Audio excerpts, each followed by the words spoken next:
नमस्कार, आप देख रहे हैं हिमाचल आज तक और मैं आपके साथ अम्बी वर्मा। तो चलिए नजर डालते हैं कुछ मुख्य खबरों पर।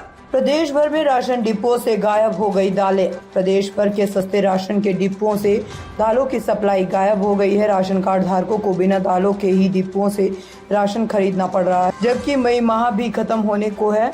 हालांकि निगम के गोदामों में अब दालें पहुंचना शुरू हो गई है। मई माह के पहले हफ्ते राशन उठाने वाले डिपुओं में दालों की सप्लाई नहीं पहुंच पाई है। सस्ते राशन के डिपुओं में मिलने वाली दालों के टेंडर समय पर ना होने के चलते ये समस्या पेश आई है।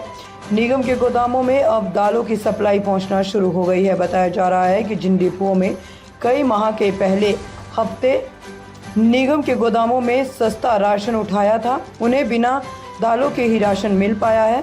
सूत्रों की माने तो हमीरपुर, कांगड़ा, बिलासपुर आदि जिलों के ज्यादातर राशन कार्ड धारकों को बिना दालों के ही राशन खरीदना पड़ रहा है। जो राशन कार्ड धारक इस माह दालों के कोटे से वंचित रह जाएंगे, उन्हें अगले माह दालों का कोटा एक साथ मुहैया करवा दिया जाएगा। सिविल सप्लाई हमीरपुर के एरिया मैनेजर संजीव वर्मा का कहना है कि हमीरपुर निगम के गोदामों में सोमवार को दालों की सप्लाई पहुंचना शुरू हो गई है।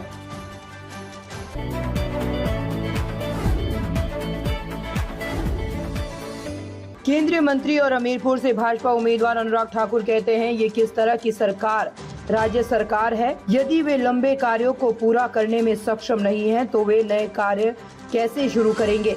एम्स अस्पताल का प्रस्ताव था 2014 में स्वीकार किया गया था। राज्य में कांग्रेस सत्ता में थी और हमने जमीन मांगी थी। वीरभद्र सिंह ने 2017 के अंत में हमें जमीन देने में 3 साल 4 महीने का समय लिया, जब उनकी सरकार जाने वाली थी और वह भी उससे आधी जरूरत थी। जब हमारी सरकार बनी तो कोविड के प्रकोप के बावजूद भी हमने एम्स का काम पूरा किया। ये कैसी सरकार है? काम पूरे करने तो दूर, नए देने तो दूर, पूरे करने का भी इसका हाथ पैर खड़े हो जाते हैं। अनेकों काम ऐसे ही लटके पड़े। एम्स अस्पताल 2014 में मंजूर हुआ। उस समय राज्य में कांग्रेस की सरकार थी। हमने कहा जमीन दे दो भाई। वीरभद्र जी ने 3 साल 4 महीने लगाने के बाद तब जाके 2017 के अंत में आधी जमीन दी, जब उनकी सरकार जाने वाली थी। उसके बाद भी हमें 1.5 साल अपनी सरकार में और लगा उस एम्स को बनाने के लिए, उसकी जमीन को पूरा करने के लिए। 2019 में हमने शुरू किया, कोविड आ गया, उसके बावजूद मात्र 3 सालों में एम्स को पूरा कर लिया है। अब पीजीआई का अस्पताल हम ऊना में 500 करोड़ रुपए का बना के दे रहे हैं। उसका भी इस साल या अगले साल के शुरू में काम पूरा हो जाएगा। यही नहीं मेरे भाई और बहनों, आप अगर यहां से जाते हैं तो चंडीगढ़ जाने में आपको 5.5 घंटे लगते थे, लेकिन आप जाओ तो कितना टाइम लगता है? 3 घंटे ज्यादा से ज्यादा। क्यों लगते हैं 3 घंटे? क्योंकि बिलासपुर से कीरतपुर का 4 लेन हाईवे बनाकर दे दिया है।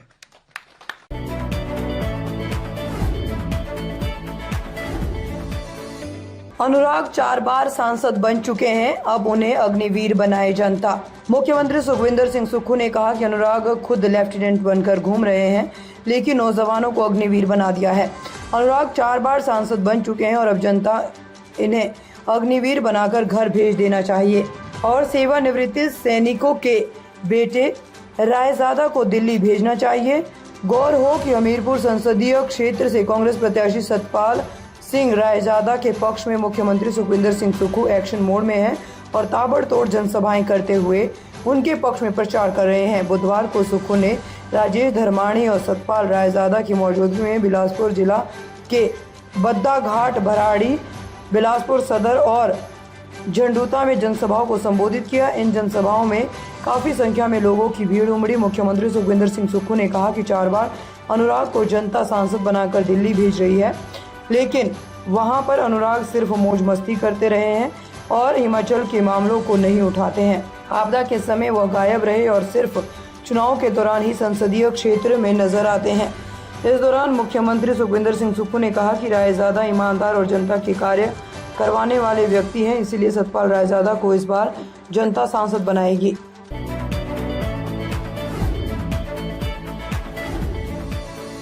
आचार संहिता में पकड़े 81 लाख रुपए। प्रदेश में चुनाव के मद्देनजर पुलिस विभाग ने निष्पक्ष और सुरक्षित चुनावी प्रक्रिया सुनिश्चित करने, कानून एवं व्यवस्था बनाए रखने के प्रयास तेज कर दिए हैं। प्रदेश में आचार संहिता लागू होने के बाद पुलिस ने विभिन्न जगहों पर नाकेबंदी के दौरान अब तक भारी मात्रा में नशे की खेप पकड़ी है। लोकसभा चुनाव को लेकर प्रदेश की अंतर्राज्यीय सीमाओं सहित पूरे प्रदेश में सुरक्षा व्यवस्था कड़ी कर दी गई है।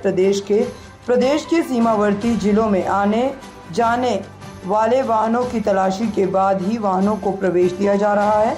हिमाचल प्रदेश में 1 जून 2024 को होने वाले लोकसभा चुनाव के मतदान के लिए भारतीय चुनाव आयोग के निर्देशों के अनुरूप एवं प्रदेश की सुरक्षा स्थिति को ध्यान में रखते हुए पुलिस विभाग द्वारा सभी सुरक्षा प्रबंधों को पूरा किया जा रहा है ताकि प्रदेश में स्वतंत्र, निष्पक्ष एवं शांतिपूर्ण चुनाव सुनिश्चित किए जा सके।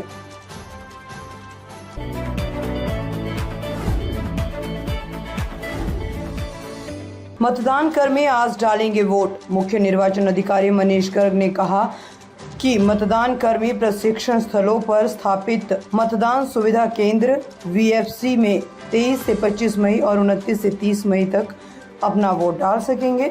इसके अतिरिक्त ड्यूटी पर मौजूद अन्य कर्मचारी, जिसमें पुलिस, HRTC और अन्य कर्मचारी शामिल हैं, अपना वोट डाल सकेंगे। ये सभी अपने कार्यस्थल पर संबंधित RO या ARO कार्यालय में अपना वोट डालेंगे। आवश्यक सेवा मतदाता भी 29 मई से पहले 3 निर्दिष्ट दिनों में अपने गृह विधानसभा क्षेत्र में अपना वोट डालेंगे। जिन बुजुर्गों और दिव्यांगजनों ने होम वोटिंग के लिए आवेदन किया है वे 29 मई तक अपना वोट डाल सकते हैं। मुख्य निर्वाचन अधिकारी ने बताया कि ये पहली बार है कि हिमाचल प्रदेश में मतदाताओं की सुविधा के लिए राज्य में ऐसी प्रक्रिया अपनाई गई है। हिमाचल की खबरों को देखने के लिए जुड़े रहे हिमाचल आज तक के साथ।